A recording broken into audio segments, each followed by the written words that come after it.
The stars were silent witnesses to the Zentari warship that drifted through the empty region of space. On the bridge, Admiral Krell stared at the holographic display, showing the latest battle reports. His four-fingered hand trembled as he swiped through images of destroyed Zentari vessels. Another defeat, he said quietly. The blue skin around his large eyes darkened with stress. That makes 17 in the last 30 days. Commander Ilara stood at attention beside him. Unlike the Admiral, her posture remained perfect despite the grim news. The Varaxian ships outmatch ours in every category, Admiral. Their weapons cut through our shields as if they weren't there. Krell nodded slowly. The Zentari Empire had ruled the galaxy for over 200 years.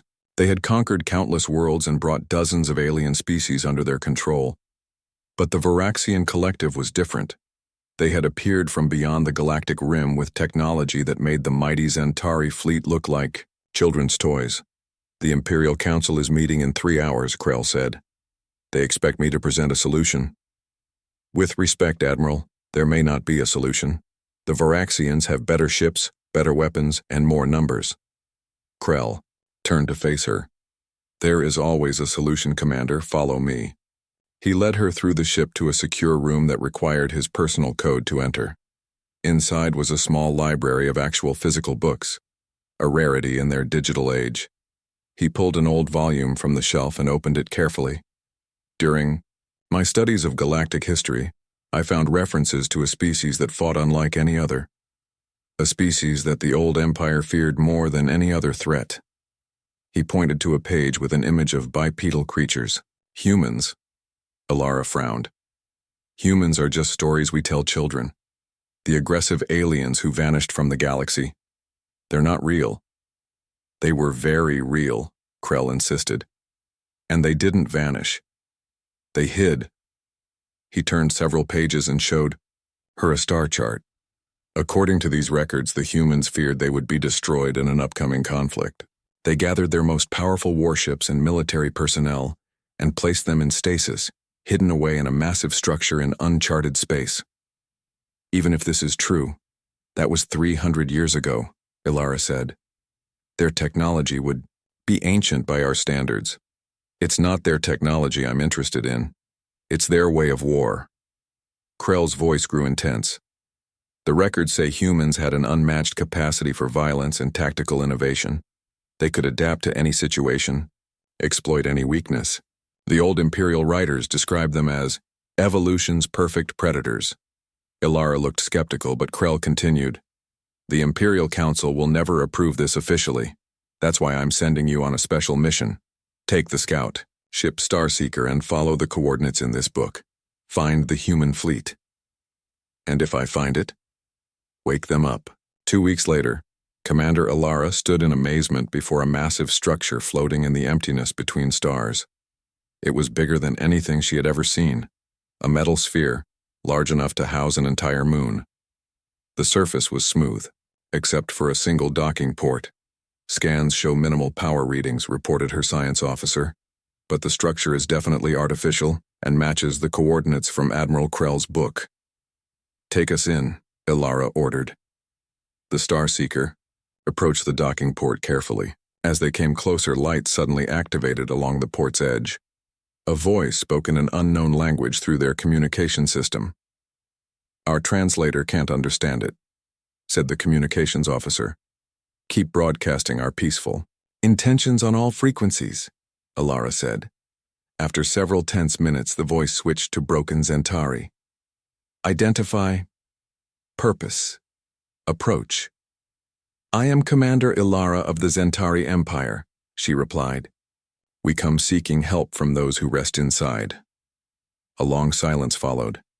Then, with a low rumble, the port opened. Inside, they found endless rows of warships. Thousands of them, all in perfect formation, connected to massive power systems that kept them in stasis. The Zentari crew stared in disbelief. The stories were true, whispered Ilara. They docked at a central control station. Wearing protective suits, Ilara and a small team entered the facility. The air was breathable but stale. The lights activated automatically as they walked through corridors lined with strange symbols. They reached a circular room with thousands of tubes along the walls. Inside each tube was a sleeping human. Life signs are stable in all of them, the science officer reported. They appear to be in some form of suspended animation. Alara approached a control panel with a pulsing light. When she touched it, a EDAS holographic image appeared. Instructions in multiple languages, including an old dialect of Zentari. "It's an awakening protocol," she said after studying it. "We can select specific individuals to revive first." She found what appeared to be a rank designation and selected what she hoped was an officer. One of the tubes hummed to life. The clear cover slid open, and warm air rushed out. The human male inside slowly opened his eyes. He was tall by Zentari standards, with short brown hair and a face that showed confusion, then alarm. He sat up suddenly, reaching for a weapon that wasn't there. "Easy," Alara said, raising her hands in what she hoped was a universal gesture of peace. "We mean no harm." The human stared at her alien form, then glanced around the room, taking in his surroundings with remarkable speed. "I'm Captain John Shepard of the Earth Fleet," he said in a rough voice. "And you're standing in a restricted military facility. You have about 10 seconds to explain why I shouldn't activate security protocols." The translator struggled with his language but managed to convey the message. Alara stepped forward cautiously. "Captain Shepard, I am Commander Alara of the Zentari Empire. We have come because the galaxy needs your help." Shepard's eyes narrowed. "The Zentari Empire? Never heard of it. It has been 300 years since your fleet entered stasis, Captain. Many things have changed." The human's face showed no reaction for a moment. Then he closed his eyes briefly. When he opened them again, there was a new hardness there. 300 years, he repeated. "And Earth? What of Earth?" Alara hesitated, which was answer enough. Shepard's jaw tightened. "Wake up Fleet Admiral Wright," he said finally. "If anyone's going to decide whether we help you, it'll be her." Within an hour, Admiral Samantha Wright stood in the control room. Unlike Shepard, she showed little outward emotion upon learning how much time had passed. She listened carefully as Alara explained about the Varaxian threat. "Let me understand," Wright said. "You want us to fight your war against an enemy we've never met, for an empire we've never heard of, 3 centuries after our own civilization apparently collapsed?" "The Varaxians will not stop with the Zentari," Alara said. "They seek to conquer the entire galaxy, including whatever human colonies might remain." Wright exchanged a look with Shepard. Then she made her decision. "Wake up the command staff. Intelligence, operations, engineering. We need to know what we're dealing with before we commit." As the revival process began for more tubes, Wright turned to Shepard. "Looks like the long sleep is over, Captain. Let's see what kind of galaxy we've woken up to." Outside the massive structure, the small Zentari scout ship looked tiny against the backdrop of thousands of human warships, still sleeping, still waiting for the order to fight once more.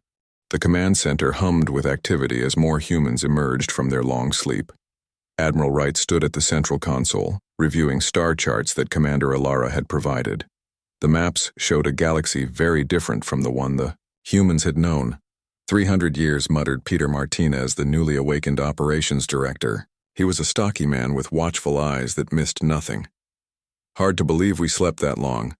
Chief Engineer William Blackwood tapped through technical specifications of current Zentari ships on a display screen. His fingers moved quickly, despite having been frozen for centuries. "Their tech is advanced in some ways, primitive in others. Strange development path." Olivia Franklin, the intelligence chief, stood slightly apart from the others. Her attention was fixed on Commander Alara, studying the alien's every move and word. Unlike her colleagues who wore their emotions openly, Franklin's face revealed nothing of her thoughts. "What about Earth?" Admiral Wright asked the question they all wanted answered. "Your reports are vague on what happened to our homeworld." Ilara's four-fingered hands clasped together, a gesture of discomfort. "Records from that time are incomplete. What we know is that Earth suffered a catastrophic event approximately 20 years after your fleet entered stasis. No human settlements on Earth survived. Captain Shepard, who had been quietly listening from the side, stepped forward. And the colonies? Mars, Europa, the outer settlements? Some survived for a time, Ilara said. But without Earth as the center of your civilization, they gradually failed or were absorbed by other powers. As far as we know, there have been no organized human societies for at least 200 years. The room fell silent. These military officers had gone to sleep believing they would eventually return to defend their civilization. Now they learned. They had no home to return to. Admiral Wright was the first to break the silence. So this fleet may be all that remains of humanity. It appears so, Ilara confirmed.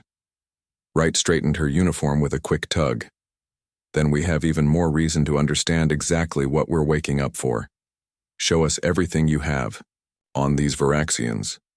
In the ship bay of the massive structure, Engineer Blackwood led a team inspecting the human vessels. The ships had been perfectly preserved, their weapons and engines in standby mode for centuries. Commander Ilara watched in fascination as the humans moved with purpose, checking systems and running diagnostics as if they hadn't been asleep for hundreds of years. Your ships are smaller than I expected, she observed, looking at the sleek vessels. Blackwood smiled slightly. Size isn't everything, Commander. What these ships can do might surprise you. He pressed a series of commands on his tablet, and the nearest ship hummed to life. Lights flickered on along its hull, and the engine core began to glow with a blue energy. The Zentari weapons are powerful but predictable, Ilara said. The Varaxians somehow always know how to counter them. Their ships can adapt to our attack patterns within minutes. Adaptation is what humans do best, Blackwood replied. Would you like to see? He led her to a simulation room where Captain Shepard was running combat drills with a group of newly awakened pilots. The holographic display showed human ships engaging with simulated Varaxian vessels based on the data Ilara had provided. The human ships moved in ways that seemed chaotic at first glance. They broke formation, executed unpredictable maneuvers, and targeted enemy vessels in patterns that made no sense to Ilara's military training. This is not how organized fleets fight, she said with confusion. That's exactly the point, Shepard replied without taking his eyes off the simulation. Your Zentari fight with perfect formation and precise attacks. The Varaxians have figured out your patterns. We don't use patterns they can predict. On the display, the simulated Varaxian ships began to fall one by one as the human vessels swarmed around them. The exercise ended with a complete human victory. Impressive, Ilara admitted, but these are only simulations. The real Varaxians are far more dangerous. Then we need to see them for ourselves, Shepard said. I've recommended to Admiral Wright that we take a small group of ships on a reconnaissance mission to observe these Varaxians in action. In Admiral Wright's private quarters, Intelligence Chief Franklin delivered her initial report. Something doesn't add up, Admiral, Franklin said, her voice low. I've analyzed the information provided by the Zentari. There are inconsistencies in their account of the war's origins. Wright looked up from her desk. Explain. The timeline suggests the Varaxians launched unprovoked attacks, but the star maps show they avoided populated worlds in their initial push. They specifically targeted military installations and resource depots. That sounds strategic, not unusual, Wright noted. Yes, but look at this. Franklin pulled up a recording of a Varaxian communication intercepted by the Zentari. Our translators are still working on their language, but certain phrases repeatedly appear that translate roughly to reclaim and restore justice. Wright's eyes narrowed. You think they believe they're taking back something that was taken from them? It's a possibility we can't ignore, Franklin replied. The Zentari may not be telling us everything about why this war started. Their conversation was interrupted by a signal from the command center. The largest human warship, the Dreadnought, named Defiance, had been successfully revived and was ready for deployment. The observation deck offered a stunning view as the massive Defiance powered up its engines. The ship was a kilometer long, its dark hull marked with the faded emblem of the Earth fleet. Smaller vessels moved into formation around it. Commander Ilara stood beside Admiral Wright, watching the preparations. Your ship is impressive, she said, struggling to find words for the sight before her. The Defiance was our flagship, Wright replied, built for a war we never got to fight. She turned to face the Zentari officer. We'll take this battle group to see the Varaxian threat firsthand. I need to understand what we're facing before I commit the rest of the fleet. Admiral Krell will be pleased, Alara said. He has great hopes that your forces will turn the tide of the war. Wright's expression remained neutral. Don't celebrate yet, Commander. We haven't agreed to fight your war. We're only gathering information. Nearby, Captain Shepard oversaw the final preparations for departure. The crew moved with efficient precision, each person knowing their role despite their centuries of sleep. There was tension in their movements, but also something else. A sense of purpose restored. Ready to launch, Admiral, Shepard reported. Wright nodded. Take us out, Captain. Let's see what this galaxy has become in our absence. The massive doors of the structure opened slowly, revealing the stars beyond. The Defiance moved forward, its engines glowing bright against the darkness of space. Behind it, the rest of the battle group followed in formation. Commander Alara watched them go, feeling both hope and unease. The humans fought unlike any species she had ever seen. They might indeed be the weapon that could defeat the Varaxians. But as she remembered the intensity in their eyes when discussing their lost homeworld, she wondered if the Zentari Empire truly understood what they had awakened. The Defiance dropped out of faster-than-light travel at the edge of the Corvus system. Through the main viewport, Admiral Wright observed the distant flashes of weapons fire. A battle was already underway. Sensors show 5 Zentari vessels engaged, with 3 Varaxian ships, reported the officer at the scanning station. The Zentari are taking heavy damage. Captain Shepard stood at Wright's side, his face grim as they watched a Zentari cruiser explode in a burst of light. They're being torn apart. Keep us at observation distance, Wright ordered. I want to see how the Varaxians fight before we reveal ourselves. The human battle group remained hidden behind a large moon, their advanced stealth systems masking their presence. On the tactical display, they watched as the Varaxian vessels moved with surprising grace for their size. The alien ships were long and curved, almost organic in appearance, with weapons that fired streams of energy rather than conventional projectiles. Intelligence Chief Franklin studied the battle intently. Notice how they target the Zentari engines first, then communications. They're not trying to destroy them immediately. They're isolating them. Another Zentari ship exploded, and the remaining 3 began to retreat. They're going to be destroyed, Alara said, her voice tight with concern. Those are my people. Wright looked at Shepard, who gave a slight nod. Prepare for combat, the Admiral ordered. Weapons free, but follow engagement protocol Alpha.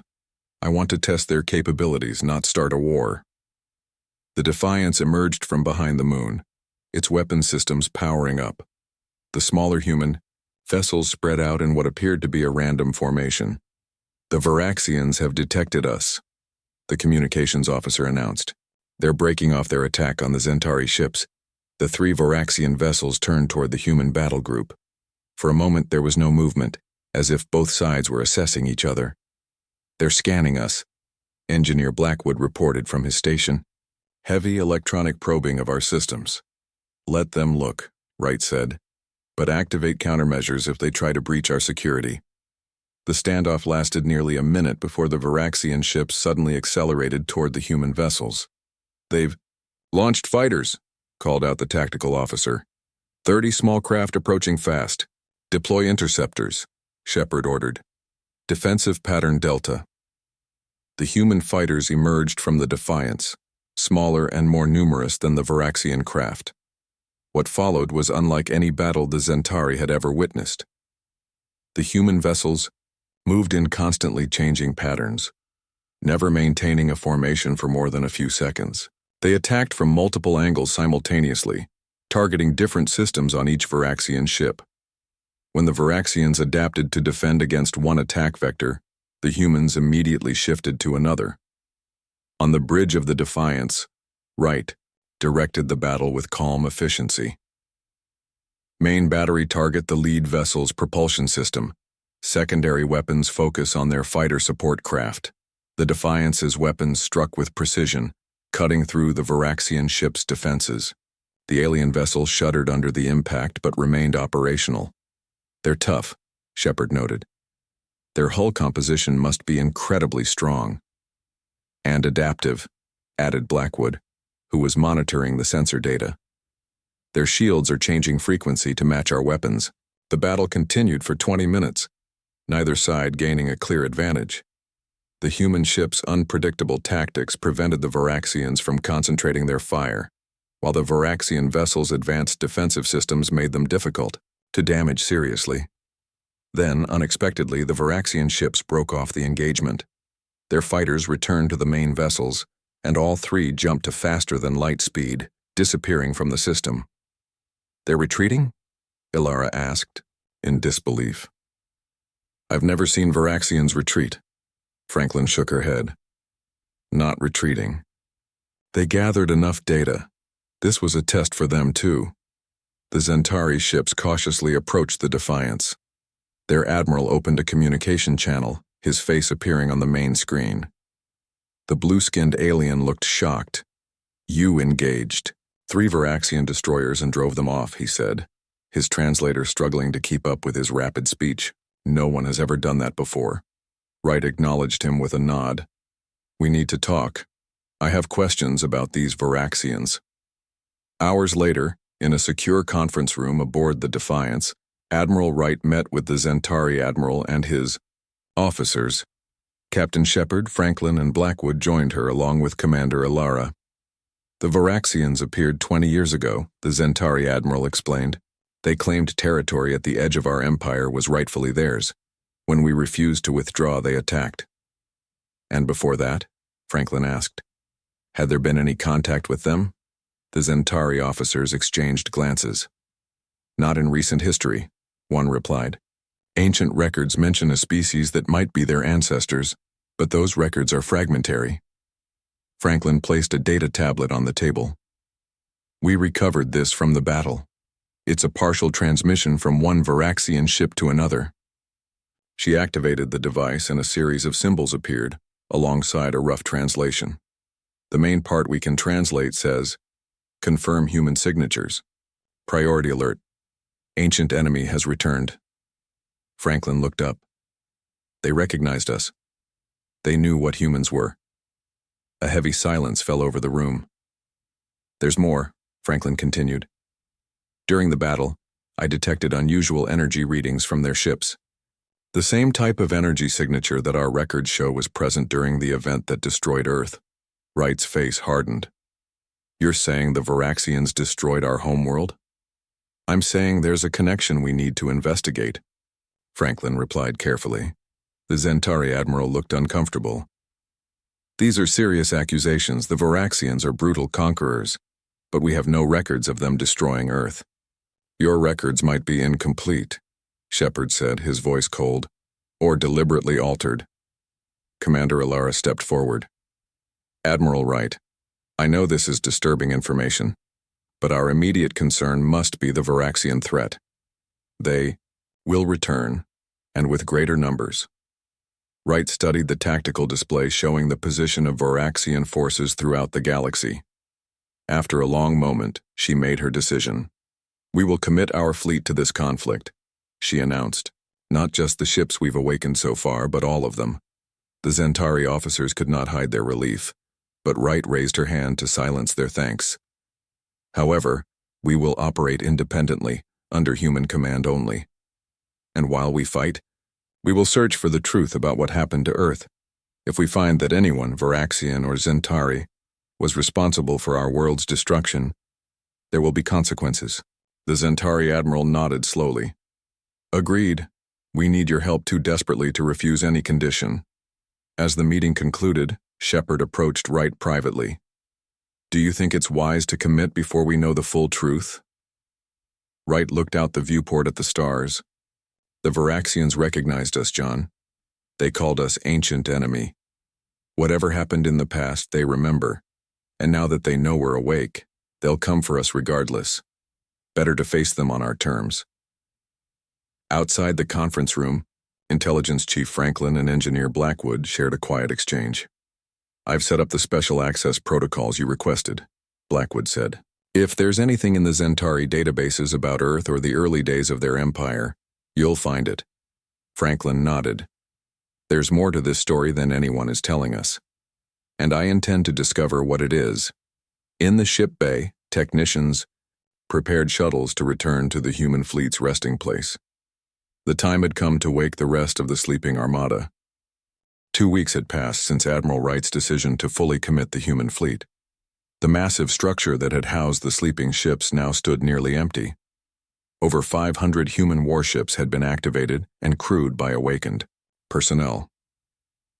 In the main strategic command center of the Zentari homeworld, Admiral Krell watched with a mixture of awe and unease as the holographic display showed human vessels engaging Varaxian forces across 3 different star systems simultaneously. "They fight like nothing I've ever seen," he said to his senior staff. "No predictable patterns, no standard formations." A Zentari strategic analyst nodded in agreement. They split their fleet into small battle groups. Each operates independently, choosing their own targets and methods. The Varaxians cannot predict where they will strike next. On the display, they watched as a group of 10 human ships executed a daring raid on a Varaxian supply depot. The ships appeared from multiple directions, at once, struck with devastating precision and disappeared before reinforcements could arrive. "For the first time in this war, the Varaxians are on the defensive," Krell observed. "They have pulled back from 12 systems already." Commander Alara, recently promoted for her role in finding the human fleet, studied the battle reports with concern. "But Admiral, have you noticed? The humans are not following our strategic objectives, they're pursuing their own targets." Krell's expression darkened. "Yes. Admiral Wright assured me they are supporting our war effort, but they refuse to share their overall strategy. And they continue to ask questions about ancient history that we cannot answer. Perhaps we should consider..." Ilara hesitated. "Perhaps we should consider taking control of their fleet, for the good of the Empire." Krell looked at her sharply. "And how would you propose we do that? We've seen what 20 of their ships can do. They have 500. Their ships must dock for supplies and maintenance," another officer suggested. "We could place special devices aboard that would allow us to override their control systems if necessary." Krell was silent for a moment. "Make the preparations," he finally ordered. "But take no action without my direct command. For now, the humans are winning battles we thought unwinnable." Aboard the Defiance, Engineer Blackwood worked furiously at his console, his fingers flying over the controls as alarms blared. "Unauthorized. Access detected in core systems," he reported. "Someone's trying to install some kind of override into our navigation controls." Captain Shepard stood behind him, watching the security feeds that showed Zentari technicians working on the lower decks. "I knew they'd try something eventually. Can you block it?" "Already done," Blackwood replied with a hint of pride. "I've been expecting this since day one. I've also traced the signal back to its source. It's coming directly from Zentari military headquarters." Shepard's face hardened. "Inform Admiral Wright immediately, and prepare a little surprise for our allies." In another part of the ship, Intelligence Chief Franklin sat in her private office, surrounded by holographic displays showing ancient documents and star charts. For days, she had been piecing together fragments of information gathered from captured Varaxian communications and secretly accessed Zentari historical archives. When her door chimed, she quickly switched off the displays. "Enter." Admiral Wright stepped into the room.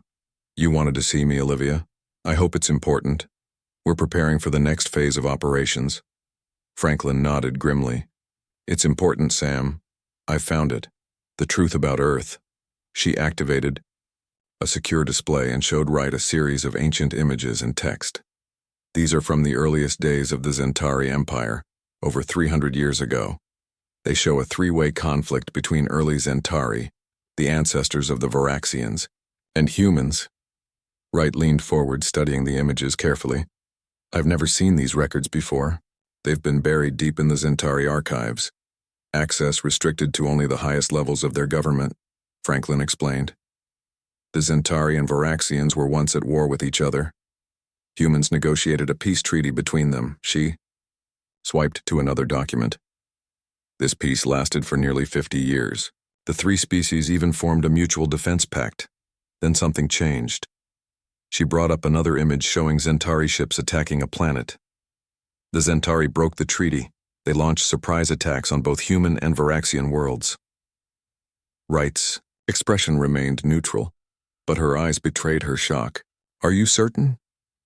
"Beyond doubt," Franklin confirmed. "The Zentari Empire we know today was built on that betrayal. They nearly wiped out the Varaxians, driving the survivors to the edge of the galaxy. And Earth?" Her voice faltered momentarily. "Earth was destroyed by a Zentari superweapon, a planet killer." Wright stood in silence, absorbing this revelation. "The current Zentari leadership may not even know this history. It's been 300 years. "Some of them know," Franklin countered. "I've traced access to these files. Admiral Krell has reviewed them recently." At that moment, Shepard entered without knocking. "Admiral, we have a situation. The Zentari have attempted to plant override controls on our ships during routine maintenance." Wright's expression turned cold. "So they know we're getting close to the truth. Have all our ships break dock immediately. Implement Security Protocol Omega." "Already done," Shepard confirmed. "But there's something else. We've detected a massive Varaxian fleet gathering at the edge of Zentari space. Over 300 ships, far more than they've ever assembled before." Wright made her decision quickly. "Get me a secure channel to Peter Martinez. Tell him to implement Phase 2 of our operation." Operations Director Martinez stood on the bridge of the human cruiser Resolute. Unlike the other human ships engaged in battles across Zentari space, his small task force of 5 vessels had been on a different mission entirely. Signal from the EO. "Admiral," his communications officer reported. "We are to proceed with Phase 2. Martinez nodded. "Take us to the coordinates. Maintain stealth protocols." The human ships moved silently through space using technology that even the Zentari didn't know they possessed. After several hours of careful navigation, they reached their destination, a small, unremarkable star system far from the main conflict zones. "Scanning the third planet," reported the science officer. "Detecting significant Varaxian presence, multiple settlements, but no major military installations." "Open a channel on the old frequency we discovered," Martinez ordered. "Let's see if they remember the ancient codes." For several tense minutes there was no response. Then the communications panel lit up with an incoming transmission. The face that appeared on screen was clearly Varaxian. Scaled skin, large, eyes with vertical pupils and bony ridges along the jawline. But the expression was one of cautious curiosity rather than hostility. "We did not believe the reports," the Varaxian said in halting human language. "Humans were thought extinct, destroyed by the Great Betrayal." Martinez leaned forward. "We survived. A small portion of us, hidden away in stasis. We've only recently awakened to find the galaxy much changed." The Varaxian studied him carefully. "You seek the truth of the past." "We do," Martinez confirmed. "And potentially, allies for the future. The Zentari awakened us to fight you, but we've discovered their deception." "The elders must speak with your leaders," the Varaxian said after a pause. "There is much to discuss and little time. The Zentari must not know of this meeting." "Agreed," Martinez replied. "We can arrange a secure location." As the communication ended, Martinez looked out at the peaceful Varaxian world below. For centuries, humans had slept while the consequences of ancient betrayals played out across the galaxy. Now they were awake, and everything was about to change again. On the bridge of the Defiance, Admiral Wright prepared her fleet for what might be the most important battle in human history. Not against the Varaxians, but against the Empire, that had thought to use them as unwitting pawns in a war built on lies. The neutral space station orbiting an uninhabited gas giant served as the meeting ground. It was an ancient structure, built long before the current conflicts began. Inside a large conference chamber, Admiral Wright sat at a triangular table. To her right was Captain Shepard and Intelligence Chief Franklin. To her left, 5 Varaxian representatives led by Elder Valax, their scales shimmering under the soft lighting. The third side of the table remained empty. The Zentari delegation was late. They know, Shepard said quietly. They must have discovered our communication with the Varaxians. Wright nodded. Or they detected Martinez's ships at the Varaxian colony. Elder Valax leaned forward, his vertical pupils dilating slightly. For 3 centuries, we have waited for justice. Our people were driven to the edges of the galaxy, our history erased from galactic records. The Zentari built their empire on the bones of our worlds and yours. Yet you never told the truth to the galaxy, Franklin observed. Why keep silent for so long? We were too few, another Varaxian explained. The surviving colonies needed time to rebuild. Only in the last 50 years have we regained enough strength to challenge the Zentari. Suddenly, the station's alert. System activated. The holographic display at the center of the table showed multiple ships dropping out of faster-than-light travel near the station. Zentari warships, reported the station's AI. 12 heavy cruisers and 1 command vessel. The Doctor to the conference room opened, and Admiral Krell entered with Commander Alara and several armed guards. His blue skin had darkened with stress or anger. So this is how humans honor their agreements, Krell said bitterly. By conspiring with our enemies behind our backs. Wright stood calmly. We made an agreement to help fight your war while searching for the truth. We found that truth in your own sealed archives. Krell's eyes narrowed. Ancient history has no bearing on current realities. The Varaxians are a threat to the entire galaxy. Because you made them one, Shepard replied. 300 years ago, the Zentari Empire betrayed both humans and Varaxians. You destroyed Earth with a planet-killer weapon and nearly wiped out the Varaxian species. Alara looked shocked, her gaze shifting between Krell and the humans. Admiral, is this true? Did we destroy the human homeworld? Krell didn't answer her directly. The founders of our empire did what was necessary to ensure Zentari dominance. The humans and Varaxians had formed an alliance that threatened our expansion. So you struck first, Wright said. Destroyed our home, drove the Varaxians to the edge of space, and rewrote history to paint yourselves as the victims. The tension in the room was thick enough to cut with a knife. Alara stepped away from Krell, her hand moving toward her weapon.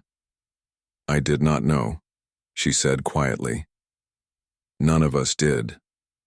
We've been taught that the Varaxians were always our enemies. That humans were just legends. Krell ignored her, focusing on Wright. This changes nothing. My ships have this station surrounded. You will return control of the human fleet to Zentari Command, or we will destroy every ship one by one. Wright smiled slightly. I don't think you understand the situation, Admiral. She tapped a control on the table. The holographic display expanded to show a much wider view of space around the station.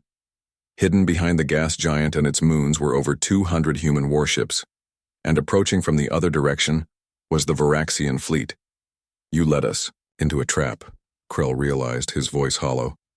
Not a trap, Wright corrected him. A reckoning.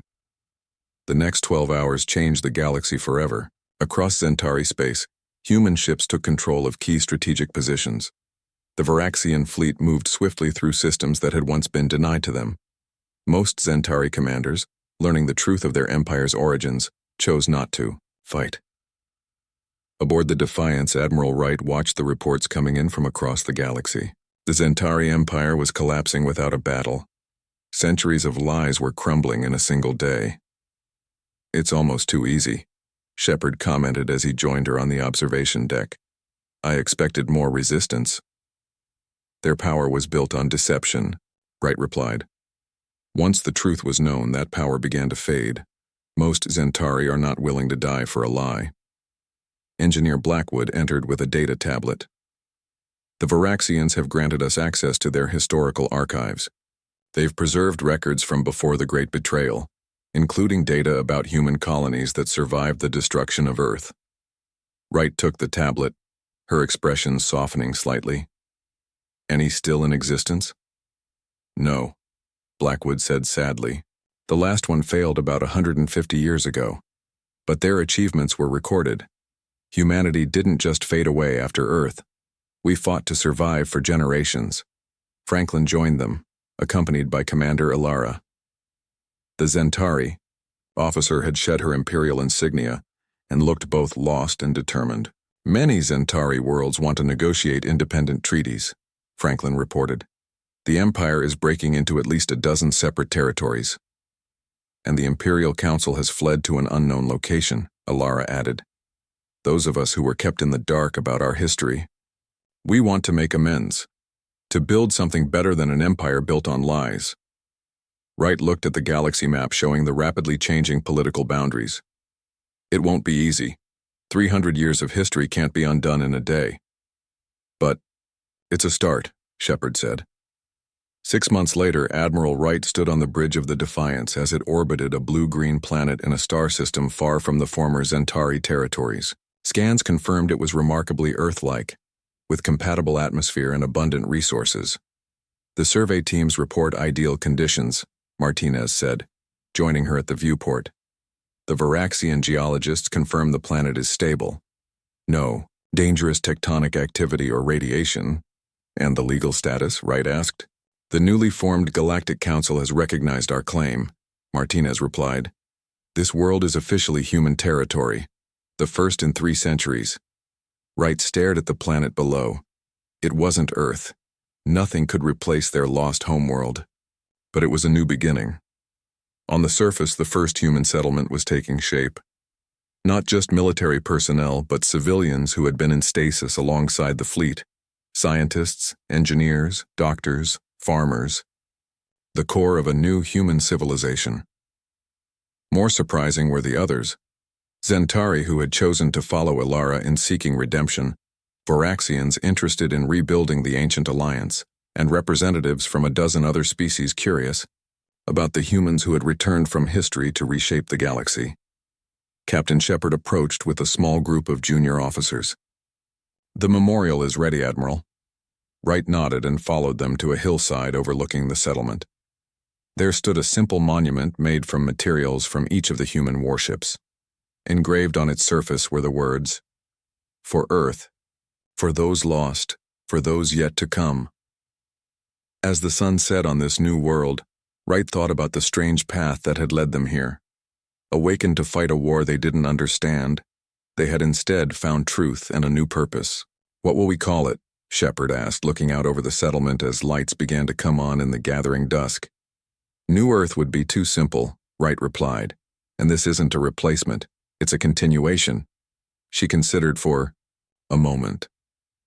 Hope's Harbor, a place where humanity can rebuild, but never forget where we came from.